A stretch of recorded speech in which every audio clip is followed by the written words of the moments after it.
beekuu qabna hangam takka laffaatiin teenya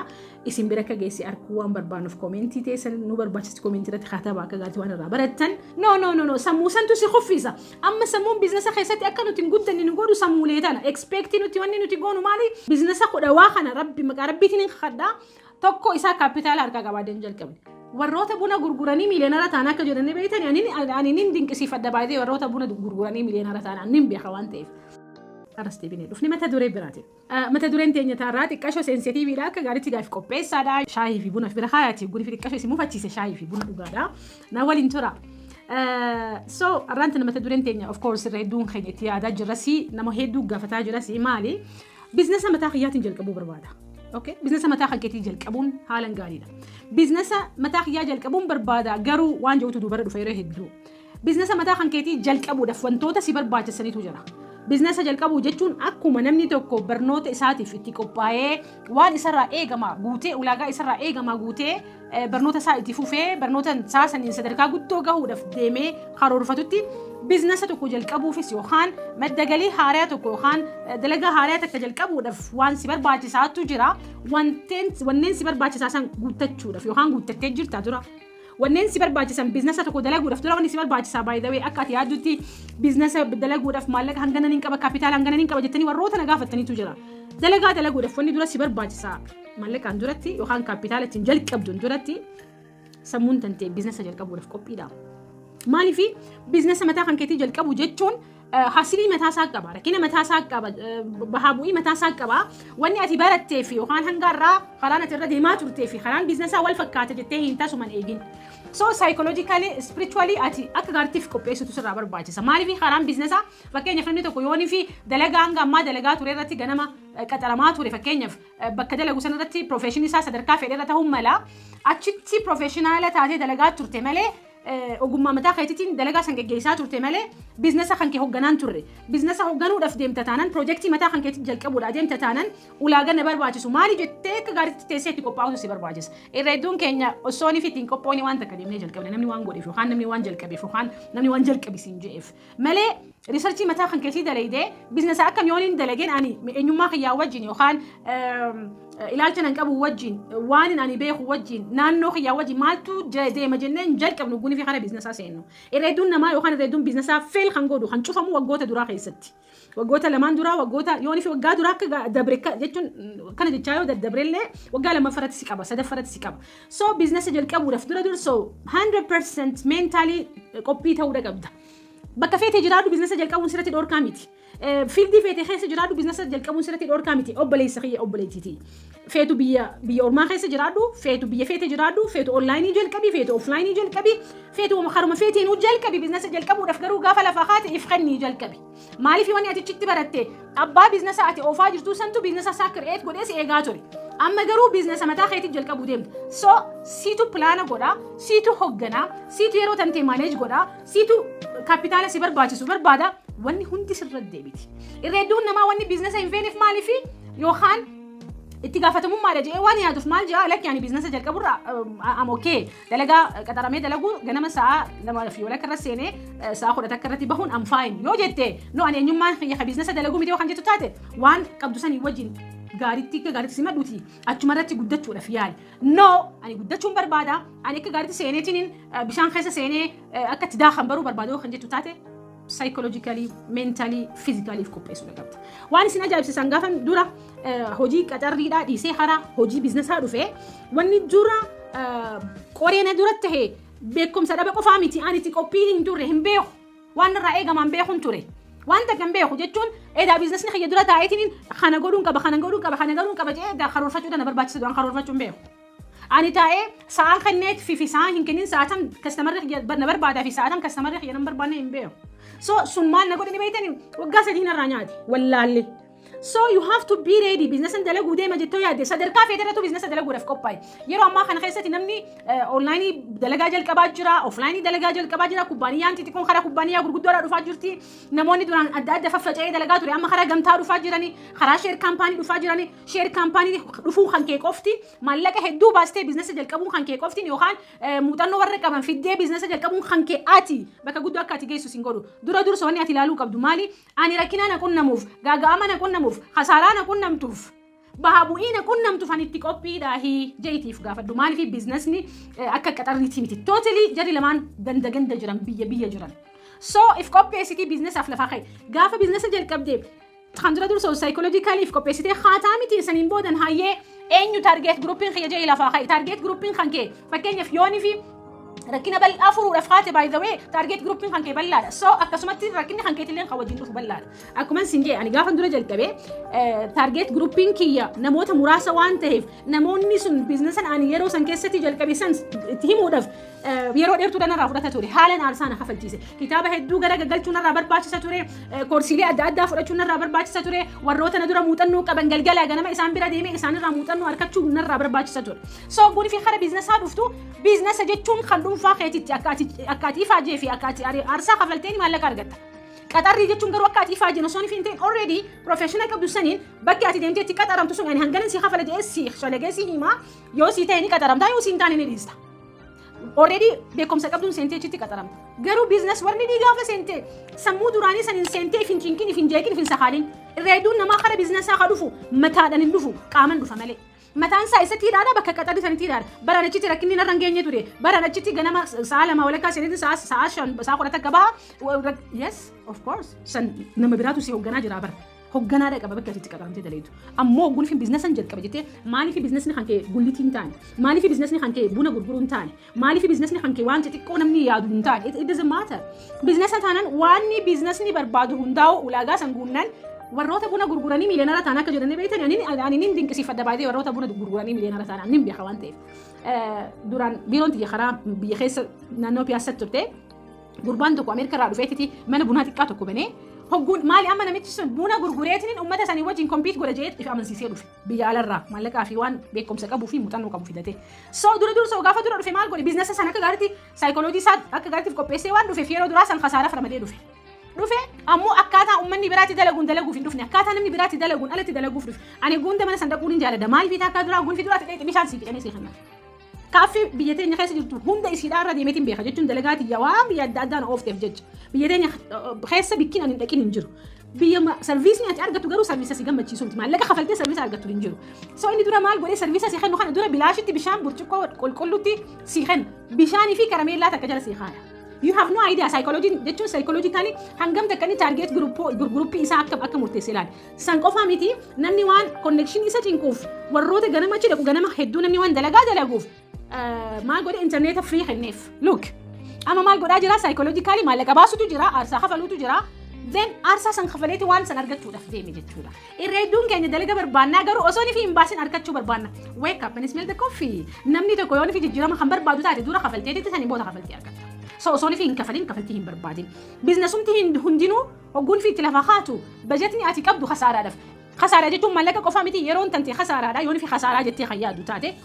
bajetni guddaan yeroodha hangam keessatti nan profit make godhuu jalqaba profitiidhaaf sammuu ati qabdu jijjiiramtuu ta'uu qabdi profiti yookaan galii argachuudhaaf lafaan ka'in akkuma lafaa kaateen no sammuu santu si kuffisa amma sammuun biizinesa keessatti akka nuti hin guddanne nu godhu sammuulee tana expecti nuti wanni nuti goonu maali akkuma arra dukkaana jalqabneen akka dukkaana keenya galii nu kennu jalqabne yookaan akkuma arra biizinesa jalqabneen akka biizinesni nuti itti hirmaanne kun hogguma takkaan bu'aa nu buusu barbaanna no way biizinesni fedheehu dura maal qaba yeroo fudhata gross period qaba gross period san keessatti ka gaariitti ati waan sirraa irrataa beekumsa hin qabne muuxannoo hin qabne service hin qabne dabalatuudhaaf nama bal'aa hammachuudhaaf akka gaariitti biizinasni ati keessa seente suni biizinasa akkam jettee qorattee seenuudha qabda jechuudha mindsetiin lammaffaadhaa maali irreeduu namaa ani biizinasa guddaan dalaguu danda'a yaada guddaadhaan qaba yaada bal'aadhaan qaba yaada biyyataan akka gaariitti jijjiiruun qaba garuu kaapitaalaan qabu jira unfortunately akka ati biizinasa hin daleene kasin godhaa jiru by the way capital amiti maalifi irreedduun mee amma waasin gaafadhuan China maallaqa dhabaa fi makiinaa akka gaariitti makiinaa maqaqabeessa taate oomishuu dadhabde maaliif akkuma beektan gaa biizinasa keessatti maqaqabeessummaan paartii mataa isaa qaba fakkeenyaaf haa fudhannu amma biyyoota gurguddatan amma makiinaa oomishuudha warroonni beekaman Germany fi Amerikaa akka ni beektanii including Japan Toyota Japantu oomisha waan ta'eef Chaayinaan maallaqa dhabaa fi miti mee haa isin gaafadhuan amma ati maallaqa qabu jetteetti teessee if dura qoree fi maaliif maal kana dardartee ani maallaqa qabu jettee biizinasa dalaguudhaaf dhiistee harka malattee mana taa'aa jirti. Mee nuti maallaqa finnee haa jennu amma fakkeenyaaf Ameerikaan maallaqa qabdu kana guddaa fiddee yoo ni fisitti kan itti horuu dalagiini mee makiinaa bareedduu takka dalagiiraa kan isin jette. fakkeenyaaf biyyuma teenya tana haa fudhannu biyyi teenya makiinaa oomishuudhaan hin beekamtu mee biyya teenya tana fidanii makiinaa nu oomishaa jaanii fidanii maallaqa addunyaa tanarra jiru walitti qabanii nu kennan makiinaa oomishanii ni deebisnaa fidiyuuti ni deebistaa ati haa teesseetuma baraan biizinasa dalaguu waliin hin dadhabeef maallaqa hin qabneef kaapitaala hin qabneef please dhugaadha kaapitaalli to some extent si barbaachisa.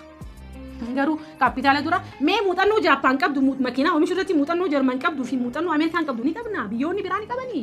Honestly yoo biyya teenya tanaaf maallaqa kennanii dalagi ammoo maallaqa qofa sii kennina muuxannoo siin kenninu mahandisoota siin kenninu jechuun risoorsii biraa siin kenninu wanni ati alaa fiddus tokko illee hin jiru taa'aati makiinaa oomishaan kenna yoo siin jenni oomishaan oomishu maaliif itti muuxannoo qabdu. So akkamumatti ati teessee farda kan kee duubarra ansitee gaarii isaa dura ansita hin ta'u. Dura soosiitu qophaa'aa ta'uu qaba biizinasa dalaguudhaaf sammuu biizinasaa qabaattee akka gaariitiif qopheessuu qabda. Deen saniin booda ati sarviisni ati namaa kennitu sarviisa bareedaa taanaan namoonni si wajjin sheerii seenuu barbaadu kuma. Namoonni ati yaada ati gurguruuf deemtu san sirraa simatu naannoo kan kee hedduudha. Garuu ati maal akka barbaadu ni beektaa teessee xiinxalaa ta'uu fi haasa'uma kan kee qofaan ammeesdi ta'ee namni kan dhufee maallaqa sitti kennuu barbaadu. Namni maraata ni jira maallaqa san bari innis deemeeti dafqamee kan maallaqa san fide kan lafaa maallaqa walitti qabee fide tokko illee hin jiru. So please teenyee yaada haasoinee yaada gurguruu dhiisnee yaada hin taane jechuun yaada fagnuuf fakkaate gurguruu dhiisnee biizinasa dalaguudhaaf lafa hogguun fi kan biizinasa kam dalaguu feeta biizinasa kan keessan deemee qoradhaan hundaa'u warroota naannoo kiyya jiru waliin wal lolla maaliif ta'aniituma biizinasa kanaan ni dalene silaa maallaqa nu kennite siin jaan ta'anii maalleen ati kennituuf kun taakkaa dura asis lafaatee fidee maallaqa deemee even markaattuma dhaqee waan gurguramaa waan magaalatti barbaachisaa seektara kam keessa yoon hin seenin irra faayidaa ta'a irra hawaasa kiyya faayidaa kennaaf jedhee hin qoratu deemee waan takka aarsaan kafalu miilan deemee waan takka baruuf biizinasa baruudhaaf wanni inni godhu takka inni hin jiru ammoo taa'ee si komatuu fi baraani warri keenya qabaataadha qabeenya naan kennine akkamitti qabeenya si kennan yoo ati qophaa'aa ta'uu baattu. So please warri biizinasa jalqabuudhaaf hularra dhaabbachaa jirtan yookaan warroonni biizinasa jalqabdan. Biizinasa jalqabuu osoo hin tahin biizinasa jalqabuudhaaf sammuu isinitti jalqabdaniin akkasumatti yaadni isinitti jalqabdaniin qophiin isinitti jalqabdaniin haala murteessituudha. So biizinasuma tokkollee kan guddateen agarre ani biizinasa yoo xiqqaate biizinasa kudhawaa yaadiitiin jira biizinasa kudhawaa kana maqaa rabbiitiin kadhaa tokko isaa kaapitaala harkaa qabaadeen jalqabu hunda isaa dura osoo hin jalqabdeen naannoo sanitti deemee waan isin ajaa'ibsaan eegan mana barnootarraa eebbifamee bahee dura biizinasa barachuudhaaf maal akkan godhanii beektanii saahibati obboleettii isiitu dukkaana qaba markaattoo. Obboleettii tiyya isiniin hin jenne ishee saahibati obboleettii isiitu dukkaana qaba markaatoo isii bira dhaqeetiin siifin gurguraa jaan lakkii so'aadnaaf hin gurgurini ati deemituma dalagii bakka dalagaa san jetti maal asii gootanaan jetti no ani dalagaa san baruudhaan qaba jechuudha dhaabbatee maaliif gurgureen beeku akkatti itti gurguran namni na barsiisee hin jiru so I have to learn how to sell akkatti gurguran baruudhaan qaba so isii bira dhaqeetiin ati taa'anaa sii gurguraa jaan ani barachaatiin jira beek because wani nan bare gurgurtaa miti waan biraati fiildi birarraa dhuftee guyyuma tokkoo fi halkan tokkoon toppii ta'uu hin barbaadin karaa qaxxaamurri hin jiru isteeriidhaan ol baataaf karaa fooqiidhaa karaa guddinaa karaa milkaa'inaa yoo hatteen alatti yoo hijibdeen alatti yoo ni hookin yoo ni filootariin si ga'een alatti karaan qaxxaamuraan itti guddatu hin jiru karaa dheeraa deemuudha qabda karaa dheeraa deemuudhaaf qopheessuudha qabda akkasitti gurgurtaa suuta baree saniin booda markaatoon bar dukkaana argachuun hin ta'u yeroo namni ijoo san keessatti waan hin guyyuu dhaqee isii bira meeshaa san gurguruufiif jecha bilaashitti tiraanspoortii kafalee gaafan maallaqa dhabee yookaan maallaqa tiraanspoortii dhabee ani miilan ka'ee markaatoo irraa karaa alam baankii miilan galee yeroo hedduu jira obboleeyyan keenya garuu ani amma saniif ittiin gammada malee aarsan kafalee santu har'aan tana bakka nanarra jiru kanaan fide waan hin jedhuun qaba you see so aarsaa kafaluudhaaf qopheesse itti aanee dalagaa san hanga tokko dalageetiin deemee dukkaana banee Dubaay raayis meeshaa fidee liqeeffadhee qubii fudhadhee karaa adda addaatiin maallaqa ni argatan guni fi isin dalagaa keessa seentanii namni arge namni michiyyumti narreefuun tana taa'ee dukkaana si gurguraa ture sun guni dukkaana kareeffadhee bar maallaqa hin qabu gunan jeen meeshaa qabdu naaf kennite hanga tokko luk yoo ati qophaawaa taate rabbiin waan hundaa siif mijeessa ammoo teesseetii miti haa deemaa qofaa miti fiigaati so waan sirra jiru osoo hin godhin teessee hin komatiin then jalqabee oofee meeshaa fidee dalagee hanga tokko oofee saniin boodachi keessatti arguun dadhabe. Ammas dalagaa biraatiin jalqabe mana barnootaatiin bane xiqqa shaniin oofee sanis oofuu hin dandeenye nin cufe ammas akkuma isin jedhe dalagaa kudha wahii ol waniin kan dalagu na godheef sammuun tiyya yeroo san keessatti jijjiiramaa turte malee beekumsa hin qabu muuxannoo biraan qabu gorsaa hin qabu so namni guni fi biizinasaaf lafaa ka'ee biizinasan dalaga jettee oguu lafaa kaate gorsaa qabaachuudha qabda gorsaa kana bira dheeteetuma waan yaaddattiin himin biizinasa kanan dalaguudhaaf deemaa maal na gorsitaa jedheeti qalamaa fi waraqaa fudhadhuuti taa'ee katabi sammuu tantee burcuqqoo tantee qullaa godhii dhaggeeffadhu saniin booda waan katabbisan gurra asiin dhageessee asiin gadi naqin deemiitii waan dhageessisan hojiirra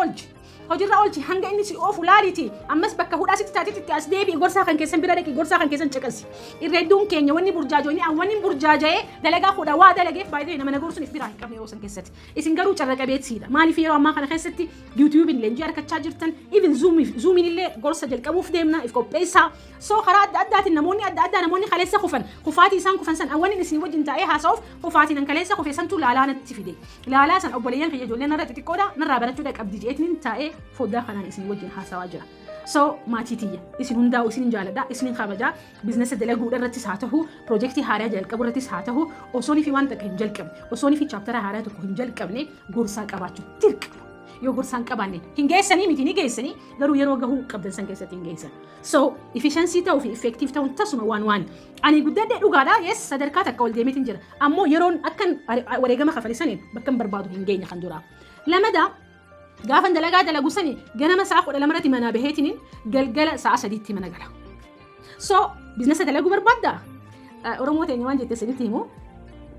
nin sirbaa fi qaama kiyyaan dhoofadhaa walitti deemuu jira. Biizinasa dalaga jettee eega manaa baatettu lakkii awwaata akka humaa rakkinni tokkollee nan tuqini akkanumatti boonee bareedeetuma sa'aa fedhee rafeetuma sa'aa fedhee ka'ee biizinasa dalagaan hin jirtu obboleessa fi obboleettiiti. Biizinasa jalqabdee jirta biizinasa haaraa jalqabde san irratti aarsaa kafale waan siin galiin dubbisi bakka si dhibdetti warroota sirra muuxannoo qabu warroota sirra beekumsa qabu gaafadhu bakka siin galiin si irratti aarsaa kafaleeti akka sii galtu godhi. So ani ganama sa'a 12 irratti manaa baheetiniin galgala sa'a 3tti mana gala. So yooni fi biizinasa mataa kan keetii jalqabdee minimum sa'a 14 sa'a 15 sa'a 16 dalaguudha fi qopheessi. Yoo sanuu daleedee yooni fi siif dabarte sanuu daleedee yooni fi guddate sanuu daleedee yooni fi industirii keessa seentisanitti bakka guddoo gahuu dandeessi carra qabeessummaa dha. Maaliif yeroo ammaa kana keessatti dorgommiin guddoodha ni beeytanii maarkeeta keessatti namni siin dorgomu hedduudha. So obboleessa kiyya obboleettii tiyya miskiinummaan siin hin mallee wallaalummaan siin hin mallee bakki ammarra jirtu tun siin hin mallee ammoo aarsaa si barbaachisa kafalii biizinasa haaraa jalqabu kan keetiin duratti garuu viidiyoo kanarra deddeebii akka garti ilaali maaltu na barbaachisa aarsaan kafaluu na barbaachisu maali sa'a meeqa maaliin godha akkamittiin guddaa bakka feeteetti fiildii feete irratti pirinsipilli biizinasa kan Itoophiyaa keessatti apply godhamu yookaan kan biyya keenya keessatti apply godhamu biyyoota bira irrattis apply ta'a. Pirinsipilli biizinasa wherever you go pirinsipilli lafarratti hojjetamu hundinuu bikka hundarratti ni hojjetamaa jechuudha. So pirinsipila kan akka gaariitti caqasii dhaggeeffadhu waan irraa hubatte akka gaariitti cuunfadhuuti karaa dalagaadhaa deemii dalagaa gaarii siif haa ta'u bakka si dhibeetti si gargaaraa bakka hudhaa sitti taatetti rabbiin si gargaaraa rabbi irratti hirkadhu jabaadhaa biizinasa daleenee guddachuu qabna namni biizinasa daleene ikonomikaalii namni guddanii bikka guddoo gahuu hin danda'u dhuunfaa guddaa ta'uu hin danda'u ifiif murteessuu hin danda'u ifitti amanamummaa hin qabu. So biizinasa jalqaba hundi keessanuu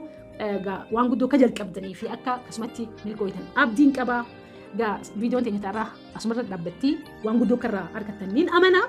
Viidiyoon tun namoota adda addaa bira gahuu qabdi nama fayyaddeettanii yoo amantan. Namoota adda addaatiif ergaa akkasumatti waan irraa barattan ammoo sheer godha koomentii jalattis koomentii teessan dheenaa waan irraa barattan beekuu qabna hangam takka laffaatiin teenya isin bira akka geesse arkuu waan barbaanuuf koomentii teessan nu barbaachisu koomentii irratti katabaa akka gaati waan irraa barattan so galatoomaa horaa bulaa.